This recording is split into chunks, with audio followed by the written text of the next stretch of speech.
Quins paràmetres són clínicament rellevants en la valoració de la marxa dels nens amb paràlisi cerebral?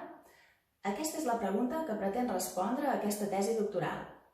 La paràlisi cerebral és la causa més comú de discapacitat motora en la població infantil i inclou un conjunt de trastorns que afecten el moviment i a la postura dels nens.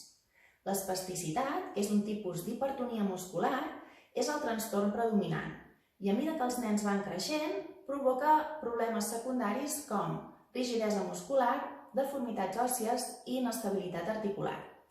Aquests trastorns, actuant a diferents nivells, afecten a la capacitat de marxa dels nens amb paràlisi cerebral, limitant les seves activitats de la vida diària i la seva participació en la societat. És per aquest motiu que bona part dels tractaments van orientats a preservar o millorar la capacitat de marxa dels nens i són necessàries eines de valoració vàlides que permetin avaluar l'eficàcia d'aquests tractaments.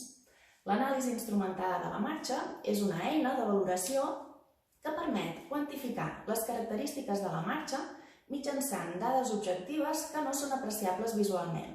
S'utilitzen càmeres de detecció de moviment, plataformes de força i electromiografia superficial i s'obtenen dades de diferent naturalesa, paràmetres espai-temporals, com per exemple la longitud de pas, paràmetres cinemàtics, com són els angles de les diferents articulacions en els 3 plans de moviment, i paràmetres relacionats amb l'activació dels diferents grups musculars.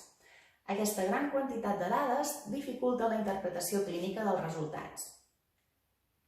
L'objectiu d'aquesta tesi doctoral és definir un protocol de valoració específic per nens amb paràlisi cerebral, és a dir, un llistat acotat de paràmetres de la marxa que siguin clínicament rellevants.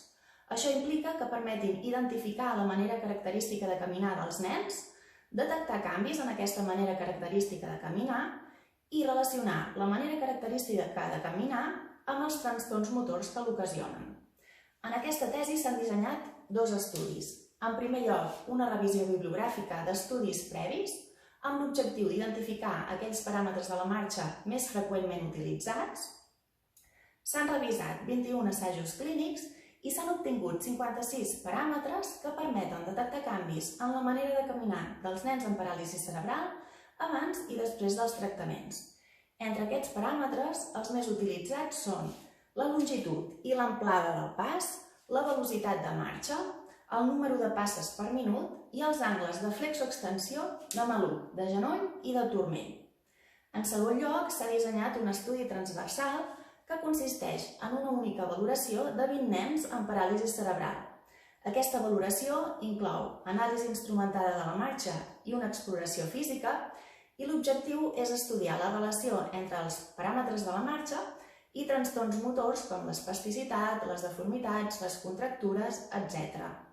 En definitiva, aquesta tesi doctoral pretén millorar el diagnòstic funcional dels nens amb paràlisi cerebral, la selecció del millor tractament per cada nen i l'avaluació de l'eficàcia dels diferents tractaments.